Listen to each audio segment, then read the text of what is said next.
punto clave del cual No. estoy hablando, es la diferencia entre un tirano y un dictador. dictador. Esto que ha quedado como sobras del chavismo es una dictadura. Es una dictadura. Todavía no es una tiranía, pero es posible que trate de convertirse en una tiranía. Pero no creo que ni Maduro, ni Diosdado Cabello, ni ninguno de los otros, ni siquiera los generales, tienen la capacidad que tiene un tirano. Porque es que para ser tirano hay que tener unas capacidades especiales. La inteligencia de los tiranos es como la inteligencia de los políticos, totalmente distinto a la inteligencia suya, que es muy buena, y a la mía, que es bastante mediocre. Pero todas las inteligencias de los políticos y de los dirigentes políticos y de los que llegan al poder es distinta. Por eso hay un hombre muy inteligente que ha gobernado a Venezuela durante estos 14 y lo que va de meses, que se llama el tirano de Cuba. Por cierto, no sé si... No el segundo, sí, no, sino el primero. Fidel. Sí. Porque el verdadero tirano, el verdadero hombre inteligente, el verdadero hombre culto, se llama Fidel Castro. Fidel Castro dirigió el Caracazo aquí en Caracas. Fidel Castro gobernó a Chile. Yo estuve mucho en Chile. Disculpe, en usted dice que Fidel Castro cuando el Caracazo estaba en Venezuela. Está en Venezuela, sí. Porque había venido a la toma de posesión de Pérez. Y se quedó a dirigir el Caracazo. Eso está publicado sí, hay versiones. En varios lugares. Sí, hasta un libro debe haber sobre el particular. Sí, hay versiones. Pero digamos, yo conozco una revista en la cual yo suelo colaborar con ciertas tonterías, que se llama la revista Z, donde ha publicado un magnífico reportaje demostrando, pero además yo lo sabía, si yo estaba aquí. Claro. De modo que yo estaba muy bien al tanto de que Fidel Castro fue quien dirigió el Caracazo. O sea que nosotros estamos penetrados por el castrocomunismo desde hace muchísimo tiempo. Era una obsesión de Fidel ponerle la mano a Venezuela. A Venezuela, porque Venezuela tenía el petróleo, y tiene el petróleo. Así como intentó ponerle la mano a Chile. Y realmente gobernó a Chile durante varios meses. Y yo estaba en Chile, por cierto, en esa época. O sea, Fidel Castro siempre ha intentado agarrarse todo el continente. Ahora, doctor, entonces... Son muy distintos el siglo XIX al siglo XX, porque además en el siglo XIX nosotros vivimos en guerra desde 1811 hasta 1903. Y vivimos en guerra desde el año 11 hasta el año 3 del siglo XX. ¿Por qué? Porque durante todo el siglo XIX los venezolanos eran guapos. Y cuando no les gustaba el gobierno se alzaban, y se alzaban en armas. Y había armas y se alzaban en armas y trataban de tumbar al gobierno. Y por eso tuvimos pues, muchas guerras, entre ellas una guerra feroz, que fue la guerra federal que duró 5 años. Claro, pero doctor, nosotros lo que hemos tenido es 40 años de democracia nada más. No, 40 años de democracia civil, el resto de este país ha sido pura militar. Sí, un poquito más, porque fíjese usted, nosotros... Bueno, exceptuando 3 o 4 antes civiles que los tumbaron. No, se les voy a decir cuáles.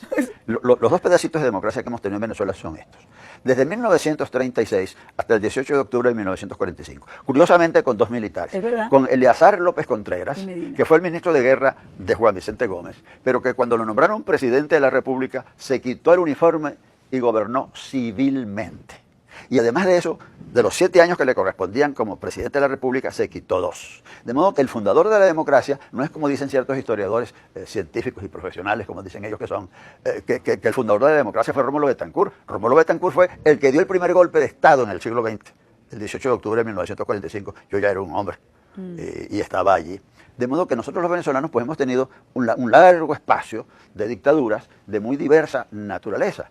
Pero tuvimos el espacio de 1936 al 18 de octubre de 1945 democráticos, porque aunque fueron 2 generales, también Medina Angarita se quitó el uniforme y gobernó civilmente. Sí. Y en la época de Medina Angarita, en esos 4 años que gobernó, antes de que Rómulo Betancourt le diera un golpe de Estado, con los militares, porque los civiles no dan golpes de Estado, los golpes de Estado los dan los militares. En la época de Medina Angarita se fundó el Partido Acción Democrática, el Partido Social Cristiano Copey, el Partido Comunista, el Partido URD y no me acuerdo cuáles otros partidos. O sea que hubo una democracia absoluta y total. No hubo ni un solo preso político, ni un solo exiliado político. Y después de eso vino la dictadura de Pérez Jiménez, que la dictadura de Pérez Jiménez no se metió con el pueblo.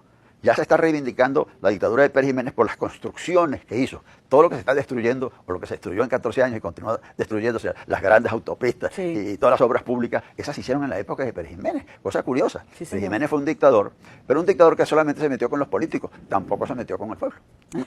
Fue uno de los hombres más importantes de la historia de Venezuela. Pues naturalmente. Además de fundador de la República, era un hombre que iba adelante con los ejércitos. Le digo esto, en 1818, Simón Bolívar había sido derrotado.